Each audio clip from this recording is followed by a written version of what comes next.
quero pedir já ao pastor Heber para estar fazendo a oração introdutória e em seguida o pastor Franciel estará ministrando o estudo para nós nessa noite. Paz do Senhor, irmãos, amém? Oramos. Senhor, graças lhe damos, papai, por essa oportunidade a qual o Senhor nos concede de estarmos na tua casa, Senhor, e entoarmos, Senhor Jesus Cristo, louvores de adoração a ti, Senhor. Mas nesta hora, Pai amado, mais uma vez, Senhor, queremos, Pai amado, pedir a ti para que o Senhor, Pai amado, Pai querido, continue, Senhor, com as tuas mãos estendidas sobre a vida, Pai amado, do pastor Franciel, Senhor, a qual, Pai amado, Pai querido, está encarregado, Senhor, de transmitir a nós, Pai amado, presente quanto aqueles que estão através do canal desta igreja no YouTube, Senhor, pela tua palavra, Senhor. Então, ó Pai amado, Pai querido, toma em tuas mãos, papai, e faz, papai, a tua palavra fluir, papai, em nosso meio, para a glória do seu nome. Amém. Amém? Glória a Deus. Pode ser, meus irmãos. Amém.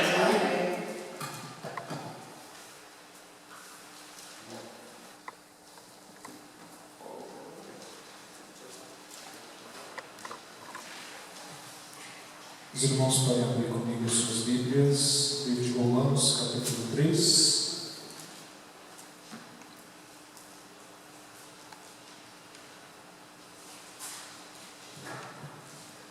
Nós vamos fazer uma leitura, irmãos, baseado no que nós vamos estar falando essa noite, do versículo 25 até o versículo 31. Nosso tema de hoje é tudo pela graça de Deus. Aleluia. Todos acharam? Amém. Vamos fazer uma leitura alternada como de costume. Versículo 25 diz assim: a qual Deus propôs para a propiciação pela fé no seu sangue, para demonstrar a sua justiça pela remissão dos pecados antes cometidos, sob a paciência de Deus. Para a demonstração da sua justiça neste tempo presente, para que ele seja justo e justificador daquele que tem fé em Jesus. Onde está logo a jactância? É excluída. Por qual lei? Das obras? Não, mas pela lei da fé. Concluímos, pois, que o homem é justificado pela fé, sem as obras da lei. É porventura Deus somente dos judeus, e não o é também dos gentios? Também dos gentios, certamente. Se Deus é o só que justifica pela fé a circuncisão e por meio da fé a incircuncisão, Anulamos, pois, a lei pela fé? De maneira nenhuma. Antes estabelecemos a lei. glória a Deus.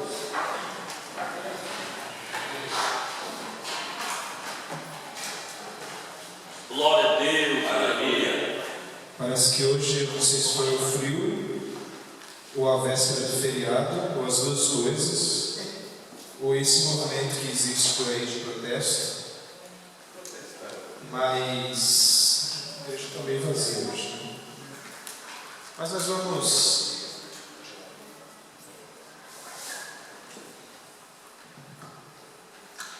falar a palavra de Deus essa noite, irmãos, para você que veio e para quem está nos acompanhando aí pelo canal do YouTube.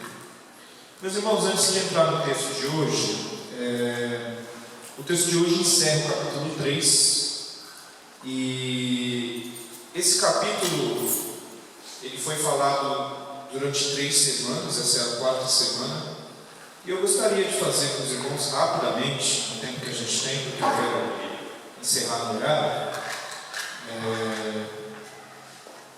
uma recapitulação do que foi falado aqui nessas 3 semanas anteriores. Então, o capítulo 3 ele começou falando sobre a justiça de Deus e a mentira do homem, lá no versículo 1 até o versículo 8. Se eu não me engano, esse tema foi falado por você? Foi o primeiro? Eu acho que o primeiro foi pelo pastor Hélio.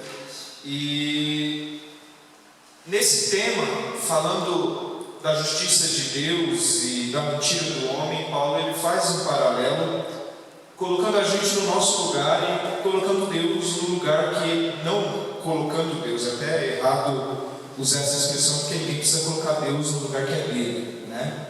Mas reconhecendo o lugar de Deus e colocando o homem no lugar dele, né? Então Paulo ele faz um paralelo reconhecendo a justiça de Deus e como ele é justo e perfeito, e coloca o homem no lugar que ele é dele de direito, a mentira do homem, a falha do homem.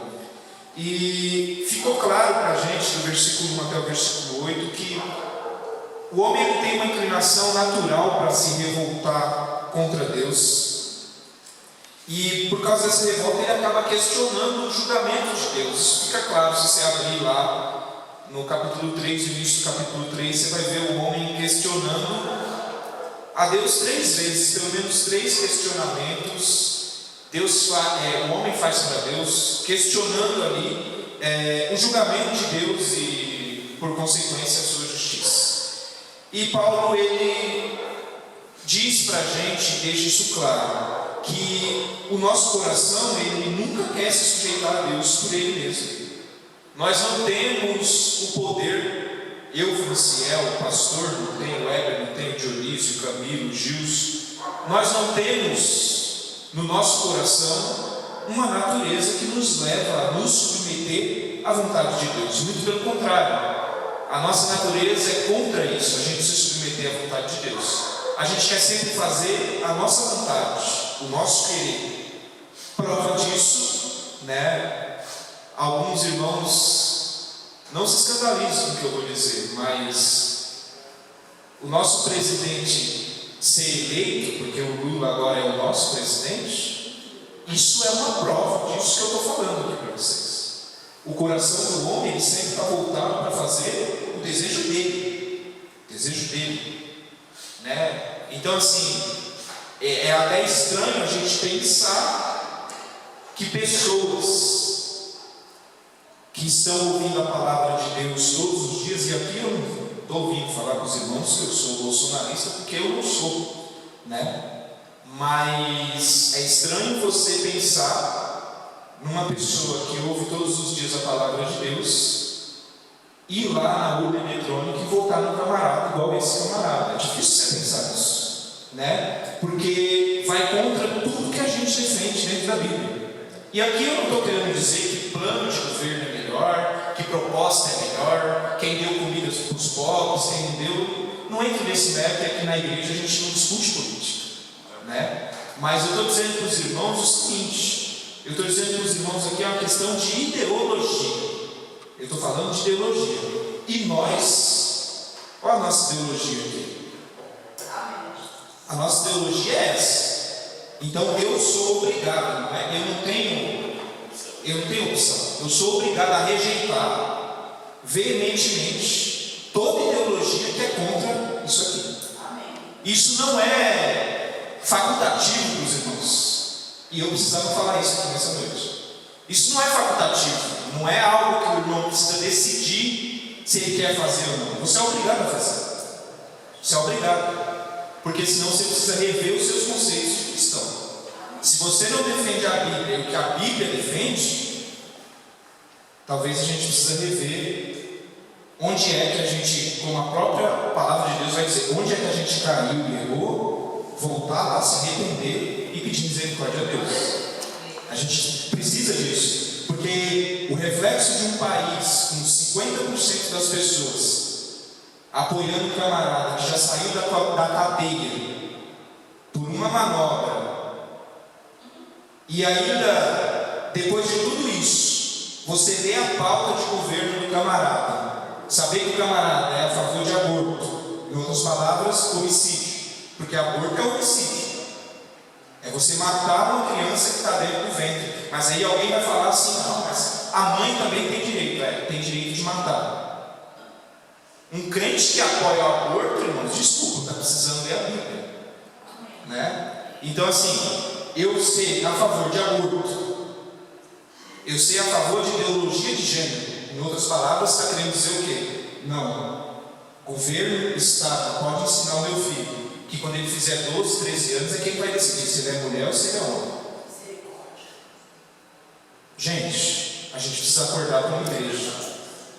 A gente precisa acordar como igreja. E lá no capítulo 3 de Romanos, e isso não foi planejado, tá? A gente não planejou falar disso justamente na eleição, não. Isso aqui é o que Deus está trazendo para a igreja. No capítulo 3 de Romanos, Paulo está falando justamente isso. Olha, o coração do ser humano é inclinado para tudo que é mal. É o coração de vocês que é assim. O único justo é Deus. O coração de vocês, se vocês não buscarem a Deus, se vocês não reconhecerem Jesus Cristo através da fé, reconhecendo o sacrifício dele e o sangue que ele derramou na cruz, vocês estão perdidos. A inclinação de vocês vai ser só para fazer o que é errado e o que é mal. Então, irmãos, a gente precisa olhar é para isso que existe a Bíblia. A Bíblia existe para mim e para você, não é um livro apenas que você lê quando você está com tempo. Eu não tenho nada para fazer, eu vou ler um capítulo da Bíblia hoje porque sobrou tempo para mim. Não. Esse aqui é um manual de instrução. Apesar do brasileiro, o brasileiro dificilmente tem uma pessoa que compra um eletrodoméstico, um eletroeletrônico novo e antes de ligar o equipamento, pega o manual de instrução e vai ver, peraí, como que eu tenho que ligar esse equipamento? Qual que é a voltagem específica? Como que eu posso ligar ele? Eu não posso deixar esse equipamento perto desse outro equipamento. Esse equipamento, a maneira certa de usar é essa. Poucas pessoas leem o manual de instrução. Geralmente vai lá e já põe na tomada, né? Aí queimou, vai lá na loja e fala, veio com defeito. Mas não olhou o manual de instrução. E a Bíblia é o manual de instrução do crente.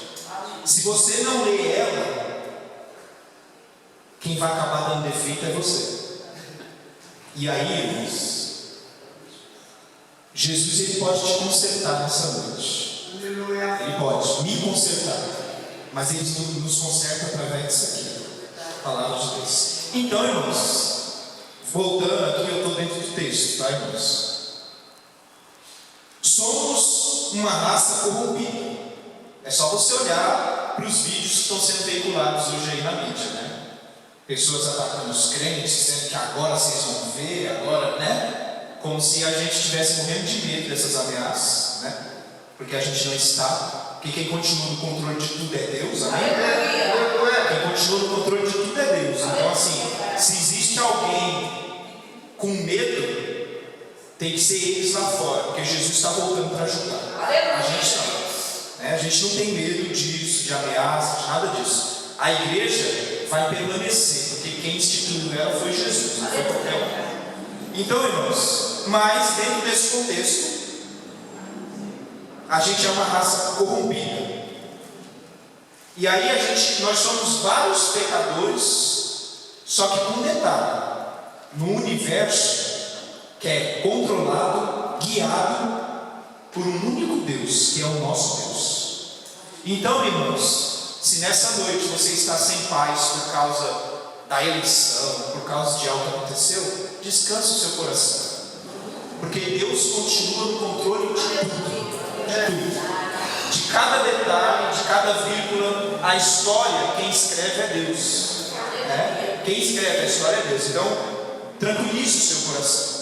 Lá em Romanos, do 3, do 9 até o 20, eu acredito que foi o pastor Manuel que falou sobre isso. Paulo ele disse assim: olha, na realidade, Franciel, você é todo corrompido. Você foi concebido no estado pecaminoso. E esse é o nosso estado. De todos nós. Não existe diferença.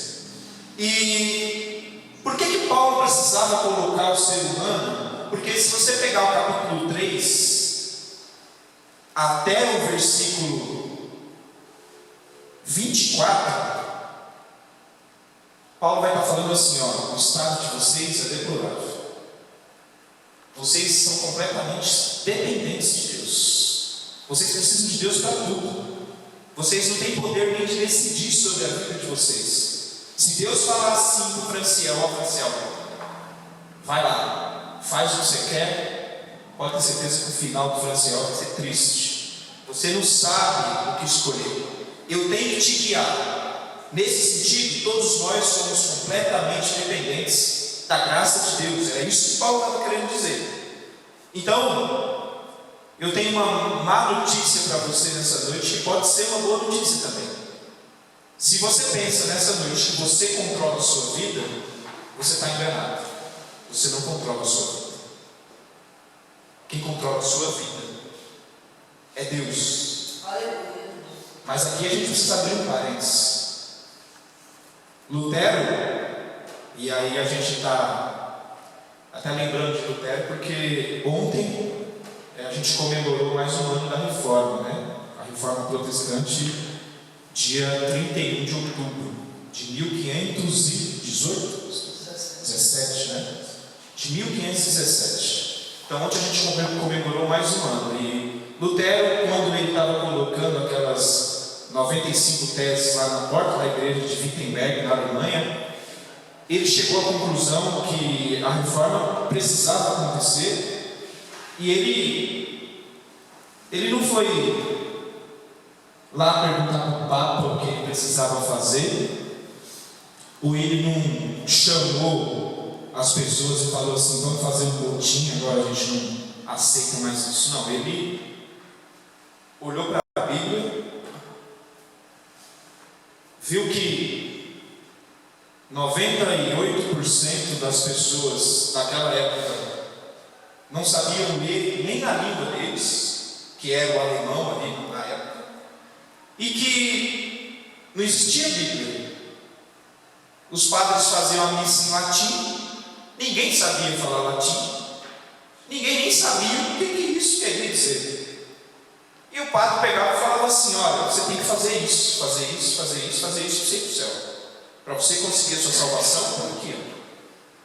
Um dos principais pontos para ser salvo era o pagamento de indulgência. Inclusive você poderia pagar até por um parente seu que já estava morto. Não teria problema. Mediante o pagamento, a alma dele era sacada do inferno e ia para o céu. E as pessoas acreditavam nisso.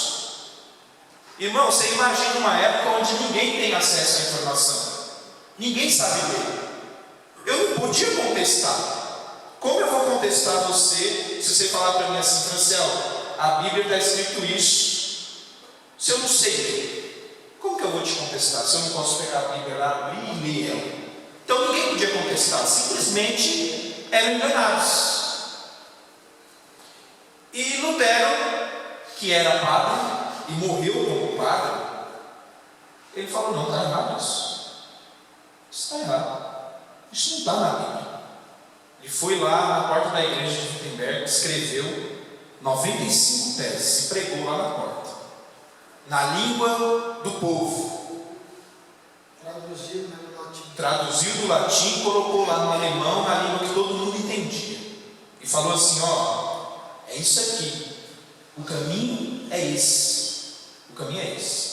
E uma das coisas que Lutero falou nos seus discursos foi o seguinte: o homem se engana pensando que ele tem vontade própria, né?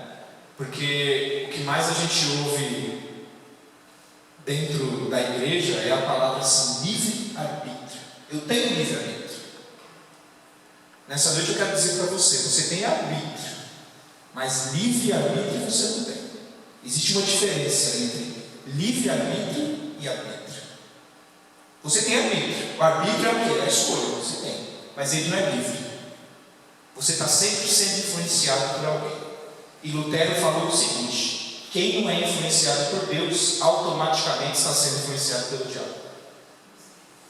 Só existe para nós essas duas influências. Então Lutero, em um dos seus discursos, ele fala assim, eu não estou reproduzindo o que Lutero falou, porque talvez tenha um impacto negativo. Mas ele falou assim, naquela época não existia politicamente correto, né? Ele falou assim, ó, o homem é uma mula. O homem é uma mula. Ele é montado por Deus ou montado pelo diabo. Um dos dois vai estar sempre montado no homem. Em outras palavras, Lutero está querendo dizer assim, não fazendo a vontade de Deus, você está fazendo a vontade do diabo. Então a gente precisa, é isso que Paulo está querendo dizer aqui. Paulo está corroborando com o que Lutero disse lá através da Bíblia, porque o mesmo conhecimento que Lutero tinha lá da Bíblia, Paulo também tem. Então ele está corroborando isso, ele está dizendo, ó, você não tem vontade própria, é engano seu e o diabo quer consequências disso, porque hoje a sociedade não fala isso, não. O que eu quero é ser feliz. Que mal tem eu ser feliz? Eu não estou fazendo mal para ninguém. Eu não mato, eu não roubo. Às vezes até ajudo aquele mendigo que está lá na rua. Eu sou bonzinho. Todo dia eu vou trabalhar, volto para casa. O que eu faço de mal? Não faço nada de mal, eu só quero ser feliz. E Paulo fala, e a Bíblia fala, você está enganado. Na realidade, se você não reconhecer o sangue de Jesus Cristo lá na cruz, para a remissão dos seus pecados, reconhecendo o seu estado miserável de pecador, que merecia o inferno, e que Jesus te tirou de lá, através da justificação do sangue dele, o seu destino é inferno. O seu destino é inferno. Mas tudo bem. E aí, no versículo 21, do capítulo 3, Paulo fala assim, mas Deus manifesta a justiça dele. Foi o que o Aldo falou aqui na semana passada. Deus manifesta a justiça dele. E quando Deus manifesta a justiça, Deus deixa claro o seguinte, Franciel, você não tem mérito nenhum. Não existe mérito. Entre nós não existe mérito. Né? Dentro da empresa que eu trabalho, e talvez a empresa que os irmãos trabalhem seja igual, a empresa funciona através da meritocracia. Então todos os anos, agora em janeiro, o meu chefe vai chegar em mim e vai falar assim, ó, Franciel, esse ano você tem essa e essa meta. Se você alcançar essas metas, no final do ano eu vou te dar um dinheiro a mais do seu salário, porque você alcançou as metas. Aí eu posso alcançar 100% da meta, eu ganho um valor. Mas se eu passar dos 100% e atingir 110, 120, 150%, o dinheiro que eu vou ganhar é mais, é muito mais. Então, por que a empresa faz isso? Porque ela quer que você trabalhe. Ela coloca a meta lá para você e ela quer que você alcance isso. Então, quando chega no final do ano, eu posso olhar lá para trás e falar assim, não, eu estou ganhando esse dinheiro porque eu mereci, porque eu trabalhei.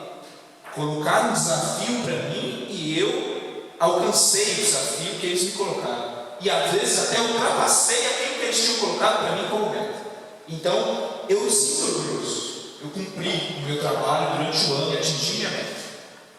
E tem crente achando que dentro da igreja é a mesma coisa.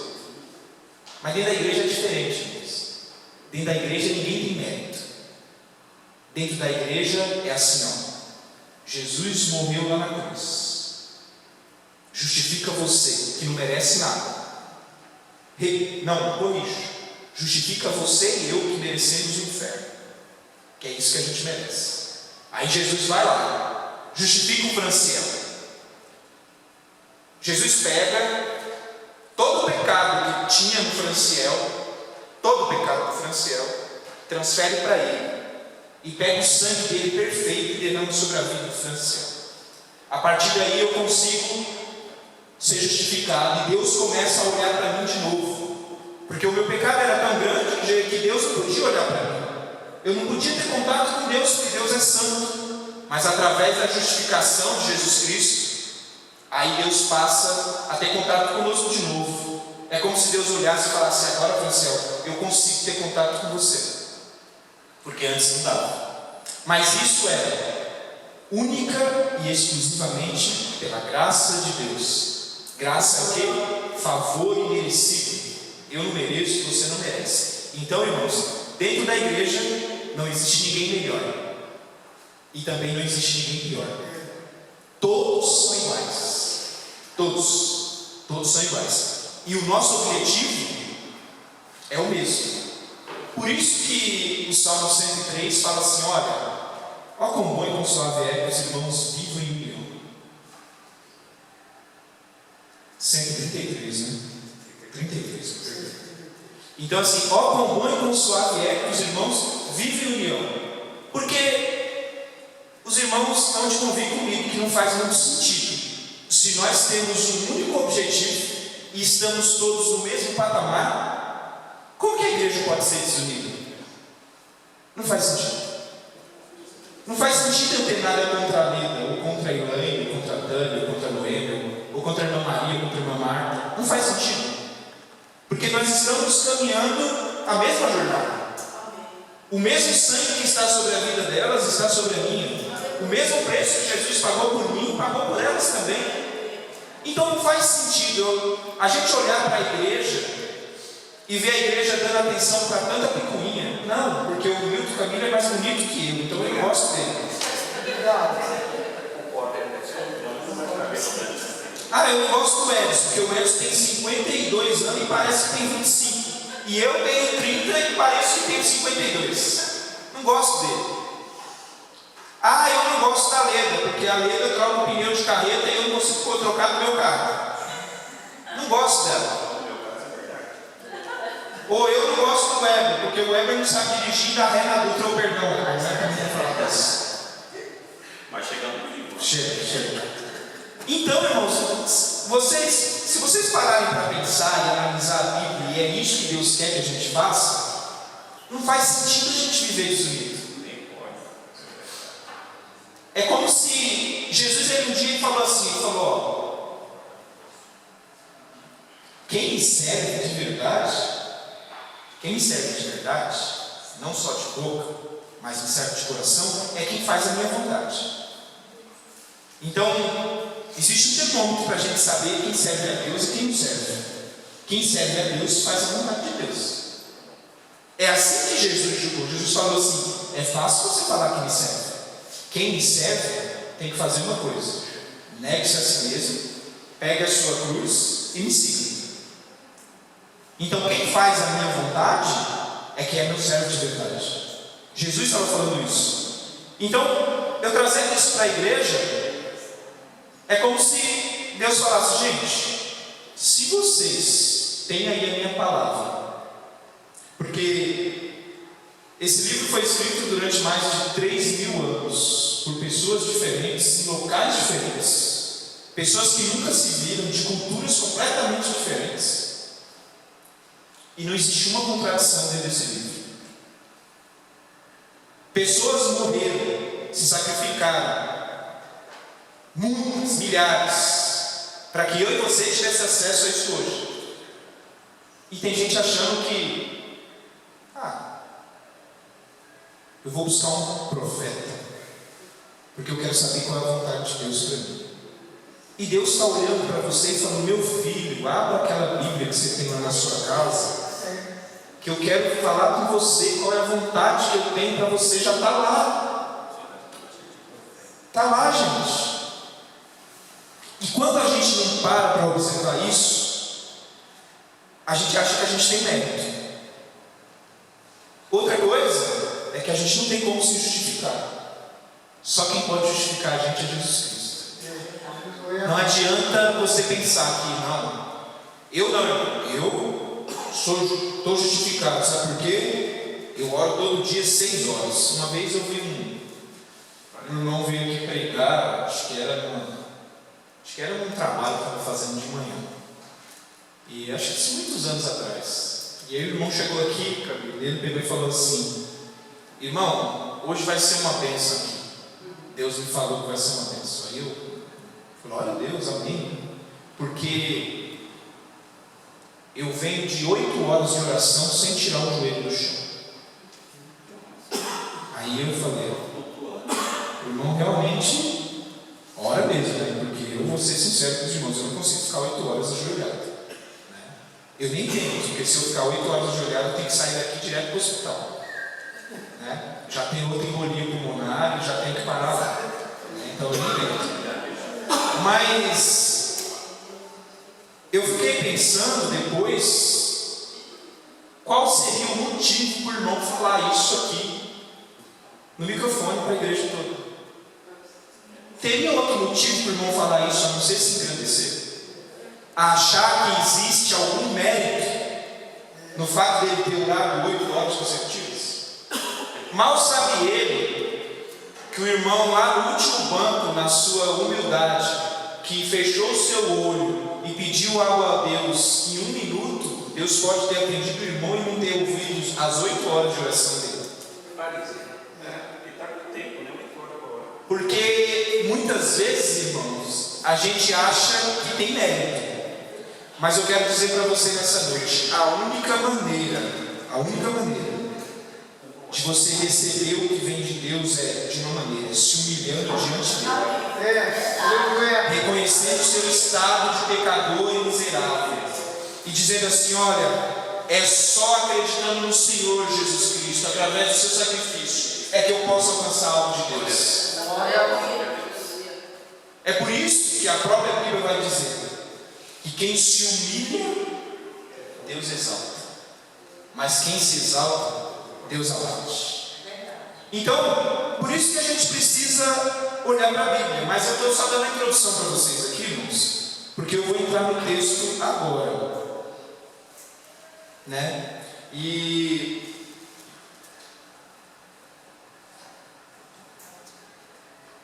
o texto de hoje, a partir do versículo 25 do capítulo 3, Paulo ele continua o seu raciocínio. E irmãos, eu vou ser sincero com os irmãos, o livro de Romanos não é um livro fácil de ser entendido. Você precisa buscar muita informação fora dele, principalmente no Antigo Testamento, porque o livro de Romanos ele é repleto de citações ao Antigo Testamento, a Moisés, à lei. E se você não entender o que aquilo ali representa, você vai ficar perdido no livro de Romanos sem entender o que Paulo está querendo dizer. Abra comigo aí o versículo 25. Quem está com a Bíblia aberta, leia o versículo 25 do capítulo 3 de Romanos. Ao qual Deus propôs para propiciação pela fé no seu sangue, para demonstrar a sua justiça pela remissão dos pecados dantes cometidos sob a paciência de Deus. Então, irmãos, vamos parar para pensar diante de tudo isso que eu disse para os irmãos como introdução. A gente chega a uma conclusão: todos estamos debaixo da ira de Deus como pecadores, todos, sem exceção. E como aplacar essa ira? Como apaziguar essa ira de Deus? E Paulo ele começa falando sobre algo que você precisa voltar lá no Antigo Testamento para você poder entender. Ele usa um termo aí, não sei se a sua Bíblia está, propiciação, está esse termo aí no versículo 25? Que Jesus é a propiciação, certo? Jesus foi entregue como propiciação. Então Jesus ele foi oferecido como propiciação pelos nossos pecados, mas o que é propiciação? A gente precisa entender isso. Então, propiciatório, se você voltar lá no livro de Levítico, que vai ser mais específico sobre isso, propiciatório era a tampa que estava sobre a Arca da Aliança, que ficava escondida lá no Santo dos Santos, que só quem tinha acesso era o sumo sacerdote. Quando chegava lá o dia do Yom Kippur, que ele chegava lá, que era o dia da expiação, ele ia e chegava diante dessa arca. E esse propiciatório era uma tampa de 1,10 m por 60 que estava sobre a Arca da Aliança, aquela mesma que tem os querubins em cima, um olhando para o outro.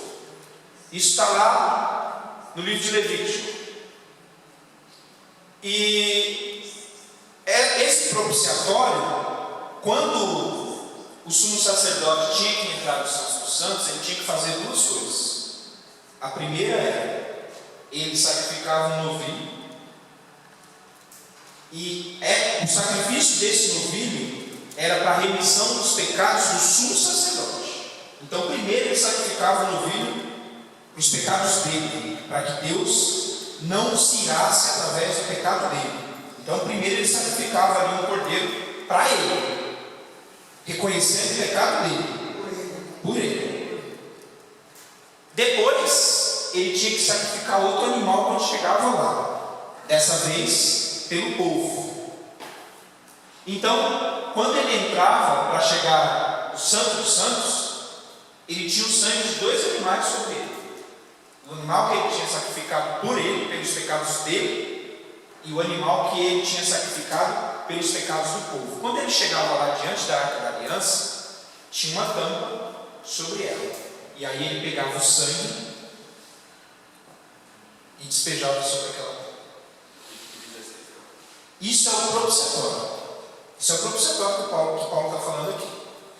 E para a gente entender por que Paulo está dizendo que Jesus foi oferecido como propiciação pelos nossos pecados, a única maneira lá para Israel de Deus ter a ira dele aplacada, porque depois do sacrifício do sumo sacerdote, a ira de Deus era aplacada e ele não tinha mais o povo como inimigo seu pecador. Então ele voltava a estar junto com o povo, por isso o sacrifício era feito. Então o que Paulo está dizendo aqui é o seguinte: a gente não sacrifica mais o animal, mas Deus ofereceu uma propiciação. O sangue, aquele sangue lá na cruz, foi derramado, e o propiciatório foi Jesus. O que foi oferecido em propiciação foi Jesus Cristo, oferecido por mim e por você. Em outras palavras, para aplacar a ira de Deus sobre as nossas vidas, somente o sangue de Jesus. É o que Paulo está dizendo aqui, que ele começa a dizer no versículo 25. Então, quando o sangue era derramado, Deus não considerava mais o povo como seu inimigo, e sim agora como amigo. Porque esses sacrifícios, irmãos, e depois a gente pode também, numa outra ocasião, se aprofundar mais sobre isso, mas esses sacrifícios que eram feitos no Antigo Testamento, eles tinham um único objetivo: eles apontavam para Jesus Cristo. Para Jesus Cristo. Porque alguém pode perguntar assim: mas tá bom, como os pecados eram perdoados então no Antigo Testamento? Da mesma forma que são perdoados hoje, irmãos. O povo que tinha a Torá ali na sua mão e conhecia a palavra de Deus, sabia o seguinte: tem um Messias prometido aí, vindo. Esse Messias está prometido. E quando o animal era entregue em sacrifício, era como se reconhecesse assim: o Messias não veio ainda, mas a gente está sacrificando esse animal, reconhecendo que o Messias vai vir e que o nosso pecado só pode ser perdoado por ele. Então o pecado era perdoado da mesma maneira que é perdoado hoje, olhando para Jesus Cristo. E aí a gente, continuando nesse raciocínio, abre comigo aí 1 João 2:1 e depois 1 João 4:10. Quem achou, pode ir. Meus filhinhos, estas coisas, 2:1. Meus filhinhos, estas coisas vos escrevo para que não pequeis. E se alguém pecar, temos um advogado para com o Pai, Jesus Cristo, o justo. 4:10 também. Nisto está o amor, não em que nós tenhamos amado a Deus, mas em que Ele nos amou a nós, enviou seu Filho para a propiciação pelos nossos pecados. Então é isso, irmãos.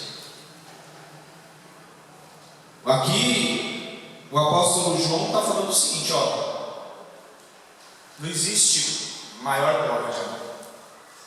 Deus mandou o Filho dele derramar o sangue por vocês. Ele derramou o sangue dele, sendo puro, sem pecado, sem mácula, se sacrificou no seu lugar. Esse sacrifício era seu, era você que era para ter morrido, mas Deus demonstra o amor dele, oferecendo o seu Filho como propiciação pelos nossos pecados. Mas, no versículo 25 ainda de Romanos 3, Paulo afirma outra coisa, que essa propiciação, ela só é recebida de uma maneira. Como que é? Está aí, Romanos 3, 25. Graças a Deus. Romanos 3, 25 vai dizer que essa propiciação, eu estou sem tempo, irmãos, então eu quero só que você me acompanhe aí, não precisa ler.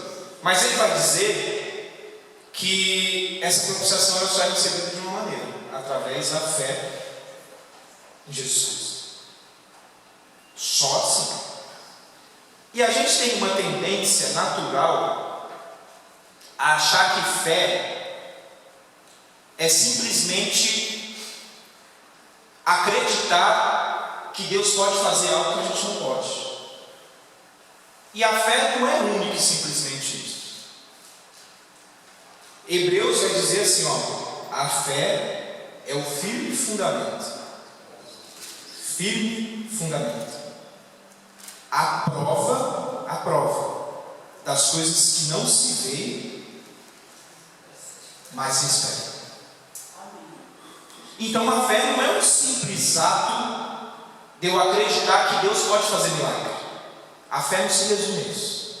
A fé não se resume a isso. E essa fé aqui, que Paulo está falando, ó, essa propiciação ela só é recebida. Peraí, existia um sacrifício lá, mas esse sacrifício não é todo mundo que recebe.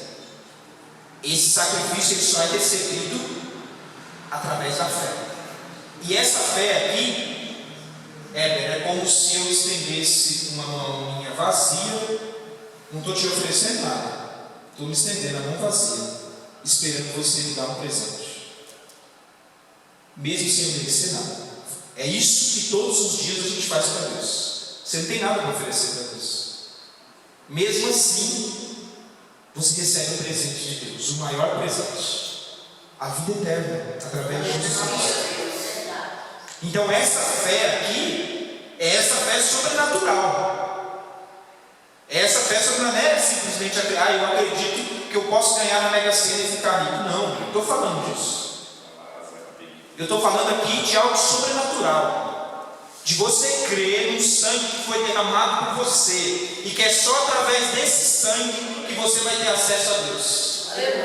É disso Paulo está falando aqui.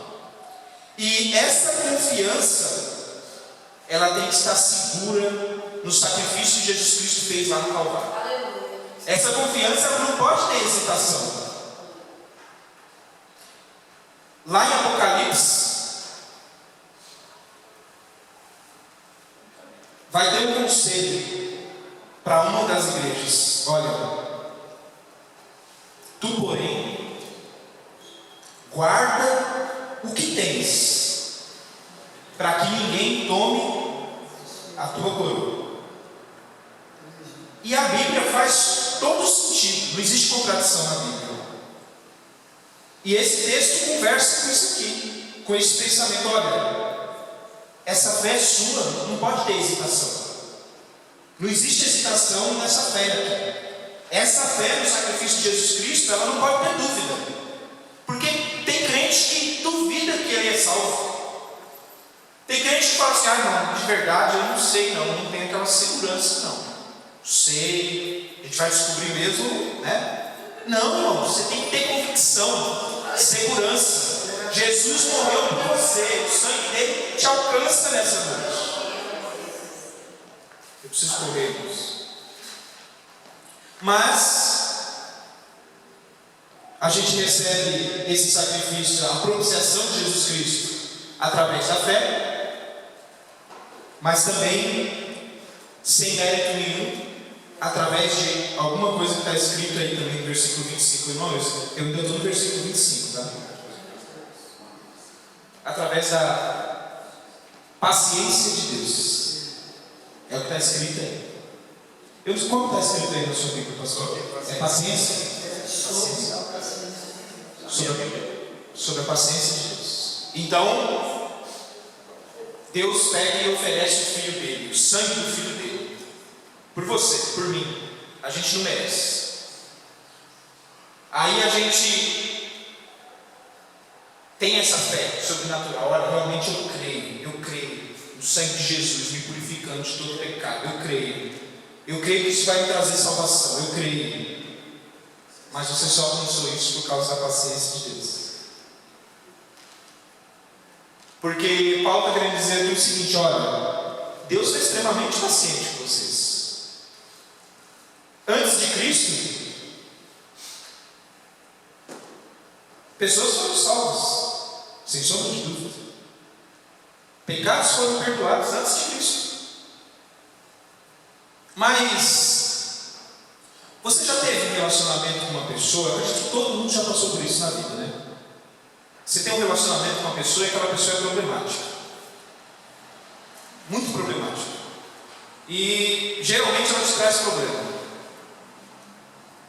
Aí você dá uma oportunidade, né? Sou crente, tenho que dar uma oportunidade. O que a Bíblia diz? Eu tenho que perdoar. Uma oportunidade para ele. Aí você dá uma oportunidade, dá 2, dá 3, dá 4, dá 5, dá 10, dá 100. Chega um momento na sua vida que você pega e fala assim: ó, a única saída desse camarada aí é eu me afastar dele. Não quero mais contato. Eu não tenho raiva, não tenho ódio, mas conviver com ele é complicado, então é melhor me afastar. Alguém aqui já passou por isso? Ou só eu? Eu acho que todos já passaram por isso. Deus não fez isso com a gente. Deus fez o contrário. Essa paciência de Deus aqui é assim: Franciel pecou, Franciel mentiu, Franciel fez o que era errado, Franciel decepcionou, Franciel continua decepcionando, Franciel continua sendo falho, Franciel continua não fazendo a vontade de Deus. E sabe o que Deus faz? Não vou ver as costas para você, Franciel. Meu filho morreu por você lá na cruz. O sangue dele está sobre você. Mesmo você sendo assim, eu não viro as costas para você. Essa é a paciência de Deus. Paciência de Deus. Mas aí, irmãos, a gente precisa entender. Porque se a gente for pensar que Deus age como o ser humano age, nós nunca vamos conseguir ter o mínimo de compreensão de qual é a vontade de Deus para nós. Deus age diferente, irmãos. Então lá na cruz, Deus transforma pecadores em pessoas redimidas. E o sangue de Jesus Cristo alcançou pessoas que nem nasceram ainda. Enquanto Ele não voltar, o sangue de Jesus Cristo continua alcançando pessoas. A oportunidade sempre está aberta. Jesus disse: olha, quem vem a mim de maneira nenhuma lançarei fora. Não sou eu que decido, não é você. Mas eu quero seguir, irmãos. Chegando no versículo 27, Paulo vai dizer assim o seguinte: olha, aí talvez na sua Bíblia tenha escrito o termo jactância, né? Mas a jactância é a mesma coisa que arrogância. Paulo está dizendo assim: não, peraí, não quer dizer que eu sou importante, né? Por quê? Deus ofereceu o filho dele em sacrifício por mim, está tendo paciência comigo, e através disso eu sou salvo. Então agora me segura, porque agora. E aí Paulo pega e fala assim: então por causa disso eu vou ficar arrogante? E aí ele pega e fala assim: de maneira nenhuma. Não existe orgulho para quem serve a Deus. porque você só é justificado através da fé em Jesus Cristo. Então não se orgulhe disso, muito pelo contrário, se humilhe diante de Deus e reconheça o seu estado de pecador. Então a justificação, ela não tem nenhum mérito humano, nenhum. Diga-se de passagem, a Reforma Protestante colocou 5, que a gente chama na teologia de 5 solos. São 5 fundamentos para todo cristão. E esses fundamentos são somente a graça, somente Cristo, somente a fé, somente a palavra e glória somente a Deus. Esses são os 5 fundamentos que todos nós devemos estar amparados nele. Então, não existe orgulho aqui. Não tem orgulho. É só Jesus na sua vida, irmãos. É só Jesus na minha vida. Não existe orgulho. Caminhando mais um pouco, Paulo ele vai fazer um questionamento no versículo 29 e no versículo 30, dizendo assim: peraí, Jesus é Deus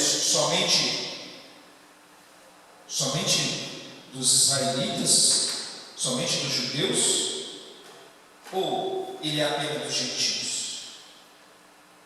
E aí Paulo mesmo responde a sua pergunta. Ele fala assim: não, ele é Deus, tanto de judeus como de gentios, porque Jesus morreu por todos.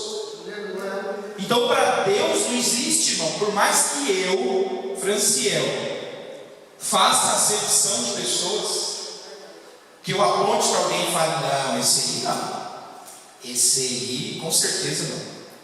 Deus não faz isso. Porque se Deus fizesse isso, nem eu nem você estaríamos aqui. Porque a gente não merecia não, irmão, estar aqui. Então Paulo está deixando claro que não, para Deus não existe acepção de pessoas. Até mesmo porque nesse contexto, o judeu ele falava assim: eu mereço. Agora você, gente, você merece o inferno. Porque o judeu era preconceituoso e racista. Então Paulo ele deixa claro que não, gente, acabou essa história. Judeu e gentil, existe um Deus só, que é Deus de todos. Para Deus não existe acepção de pessoas. Isso está no versículo 29 e no versículo 30. Então essa graça, irmãos, não é minha. Essa graça não é sua. Essa graça alcança a todos. Todos, alcança a todos. E aí, eu vou encerrar, irmãos. Eu me adiantei aqui, me perdoe por eu ter corrido, mas já passei do horário. Mas aí ele termina no versículo 31 dizendo assim: então peraí. Então quer dizer que diante de tudo isso que eu falei, de tudo isso, então agora eu anulei a lei? Em outras palavras, ele está querendo dizer assim: tudo isso que eu falei para vocês, essa fé em Jesus Cristo, esse sacrifício dele, a propiciação pelos seus pecados, a paciência de Deus, o Deus que não faz acepção de pessoas, então através de tudo isso, a lei foi anulada? E aí ele pega e fala assim: não. Se você entendeu que com tudo isso a lei foi anulada, você entendeu tudo errado. Porque tudo isso que eu falei para vocês serviu para confirmar a lei e não para anular a lei. E é como se Paulo dissesse assim: a lei nos envia a Cristo. Para quê? Para a gente ser justificado por ele, porque a lei não podia nos justificar. A lei servia para me condenar. Tanto que a própria Bíblia vai dizer que o poder do pecado consistia na lei. A força do pecado estava consistida na lei, né? Mas aí a lei envia eu e você para Jesus Cristo, porque a gente precisa de justificação. E Cristo manda a gente de volta para a lei. Sabe para quê? Para eu e você sermos santificados. Em outras palavras, Paulo estava querendo dizer assim: que todo mundo que recebe essa propiciação, esse sacrifício, que crê em Jesus através da fé, no seu sacrifício, se aproxima de Jesus, reconhece Ele como Senhor e Salvador, sabe o que Jesus faz? Jesus faz: filho, te recebi. Eu estou te recebendo, mas agora vai lá, não mate, não roube, não furte, não adultere, não faça isso, não faça isso, não faça isso. Porque quem se aproxima de mim, e a gente vai falar sobre isso aqui no capítulo 6 de Romanos, sabe qual é o principal sintoma da justificação? Sabe como a gente sabe que uma pessoa está sendo justificada verdadeiramente no Cristo? A gente vai falar sobre isso, a gente vai se aprofundar. É a regeneração. Não existe crente justificado se ele não for regenerado. Então, se eu vivo uma vida de pecado, dizendo assim, ai, Jesus morreu por mim, gente, o sangue dele me purifica de todo pecado, e eu vivo na prática do pecado, achando que essa justificação me alcançou, eu sou hipócrita. Porque a justificação, automaticamente, quando alguém é justificado, ele começa a ser regenerado. E o livro de Romanos está dividido em 2 etapas. E o ano que vem a gente vai continuar falando de Romanos. A primeira etapa do livro de Romanos é poder de Deus para a salvação. É sobre isso que a gente tem falado até agora. Quem salva é só Jesus Cristo. Deus salva através de Jesus Cristo. É só Ele que pode. Poder de Deus para a salvação. Porque só Ele podia fazer isso. Mas quando a gente chegar na metade do livro de Romanos, a partir do capítulo 8, aí Paulo vai falar assim, peraí que eu quero falar para vocês. Até agora eu fui bem bonzinho com vocês. Eu falei de um Deus, um Jesus que salva você, que tira você do lamaçal, que tira você do inferno e te traz para a presença dele. Mas agora eu quero falar de uma salvação que produz santificação. A partir do capítulo 8 a gente vai falar disso. O poder de Deus para a santificação de todos aqueles que se aproximam dele. Então, irmãos, é muito fácil a gente reconhecer um crente regenerado. Porque crente regenerado não dá problema com o pastor. Crente regenerado não fala mal do pastor. Crente regenerado não fala mal da liderança. Crente regenerado está na escola bíblica dominical, vem no ensinamento, se preocupa com a palavra de Deus, é unido no seu irmão, ama seu irmão, se coloca no lugar dele. Isso é crente regenerado. A Bíblia diz assim, não julgueis. E não é meu papel. Nem do pastor. A gente não julga ninguém aqui.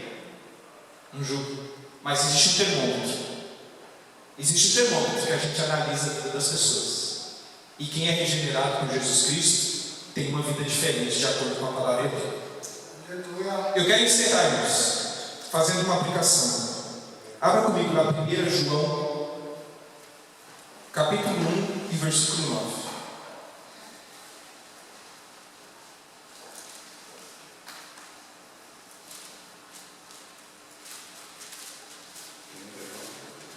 João 1,9. Você achou? Pode ler. Se confessarmos os nossos pecados, Ele é fiel e justo para nos perdoar os pecados e nos purificar de toda injustiça. Só quem pode fazer isso é Deus. Eu não posso perdoar os seus pecados. Não adianta você vir confessar para mim. Eu não posso. Ninguém pode perdoar os seus pecados. Mas Deus conhece o teu deitar e o teu levantar. Ele sabe de tudo. E se você olha para a sua vida até hoje, e a tua vida não apresenta nenhum sintoma dessa justificação, sua vida não é uma vida regenerada, e você tem tido dificuldade, João deu uma receita. Ele falou assim, olha, se você diante de Deus confessar os seus pecados, Ele é, só Ele é fiel e justo para poder perdoar todos os nossos pecados. Então, irmãos, que nós saímos aqui nessa noite sabendo que é só Jesus a nossa vida, com o coração tranquilo, sabendo que o sacrifício dele te alcança e que através do sacrifício dele hoje você é salvo. Se amanhã, se você sair daqui hoje, Jesus te chamar, você está salvo. Se Jesus voltar hoje para arrebatar a tua igreja, você está salvo. Porque o sangue dele te alcança. Mas que o sangue dele possa produzir em nós uma vida diferente, regenerada. Pois é para isso que ele morreu. Para que pessoas tivessem a vida transformada. Eu agradeço a oportunidade, em nome de Jesus. Glória a Deus. Aleluia. Louvado seja Deus por essa exposição. Pastor, nosso pastor, nosso apóstolo, né? Foi considerado o apóstolo do século, pastor Paulo Leivas Macalão, fundador do nosso Ministério de Bandeireira. Ele compôs um louvor que nós cantamos muito conhecido, em que ele vai falar sobre isso, que é o hino de número 186. Presta atenção só na poesia. Pela fé que uma vez me foi dada, para seguir o Cordeiro de Deus, pela graça de Deus enviada, andarei com valor para os céus. É esse valor que foi falado, a Bíblia é pura, né? É a vida regenerada, é o andar com valor, uma vida regenerada, uma vida que agrada a Deus. Porque muitas vezes as pessoas acabam tomando posições, né? O pastor Franciel falou sobre isso aqui hoje, que muitas vezes nós desconsideramos a postura ou a ação de uma liderança nossa por conta que foi contrária à nossa vontade, né? A nossa vontade, a minha vontade era continuar sendo pastor de cidade comigo, que o pastor me tira e manda para a menor congregação do campo, eu queria continuar aqui. Não é meu direito querer declarar qual é a minha vontade. Não, é fazer a vontade de Deus. Você terminou meu tempo aqui, né? E Deus me quer em outro lugar, eu tenho que entrar nesse valor de vida regenerada. Aonde eu te mandar, você tem que ir. Aquilo que eu coloquei na tua mão para fazer, tu tem que fazer. Tem gente que tem dons específicos dados por Deus para edificação da igreja.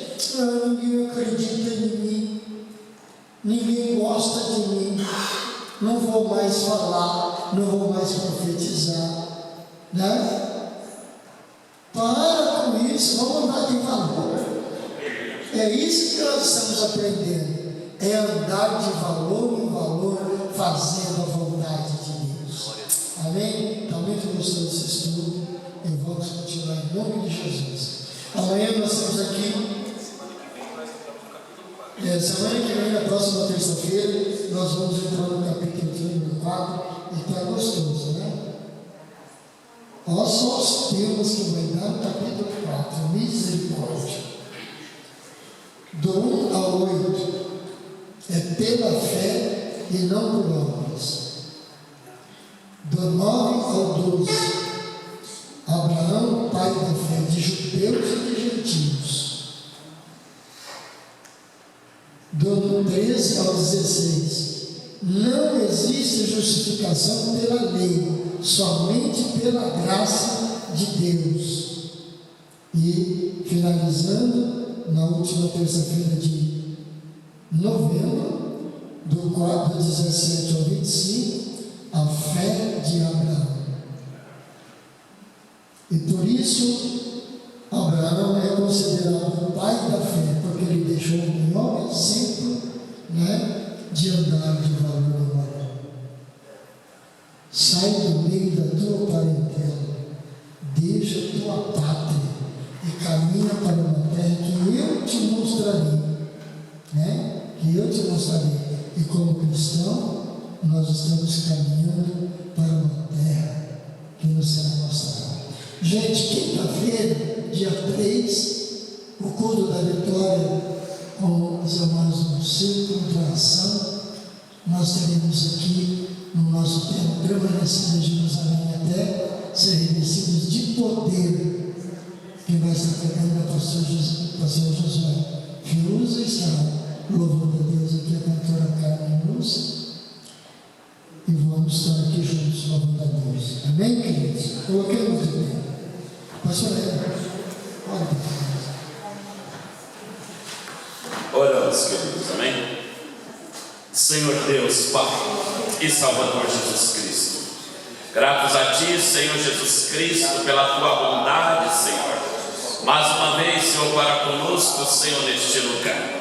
Crendo, Pai amado, Pai querido, que a Tua palavra, Senhor, ministrada, Senhor, aos nossos corações, Pai, nesta noite, Senhor, veio, Pai amado, nos edificar, Senhor, a cada dia mais, Senhor. E se porventura, Pai amado, Pai querido, há alguém, Senhor, em nosso meio, ou que esteja, Pai amado, adorando a Ti, Senhor, através do canal desta igreja, Pai, no YouTube, que não tenha certeza da Tua salvação, Senhor, nesta noite, ó Pai amado, Pai querido, como Teu Filho ministrou, Senhor, tira, Pai, toda dúvida, Senhor, tira, Pai amado, todo o embaraço, Senhor, e coloca, Pai amado, no Teu coração, coloca na Tua mente, a mente de Cristo, que ela é salva pelo poder que há, Senhor, na Tua palavra, Senhor, que nós possamos, Pai amado, Pai querido, continuar crendo, Pai, na Sua insubstituível e infalível palavra, Senhor, e rogamos a Ti, ó Pai amado, Pai querido, que da maneira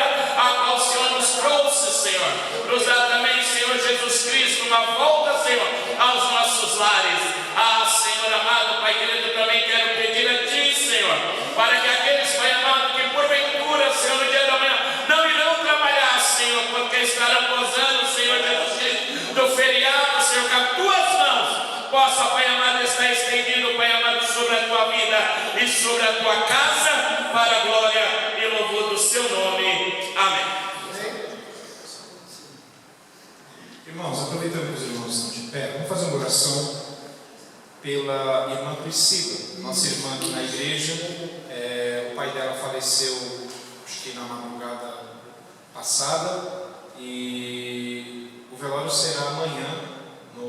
As irmãs têm as informações aí no grupo, né? No Primavera, lá, a partir das 10 da manhã. Vamos orar pela família da irmã Priscila.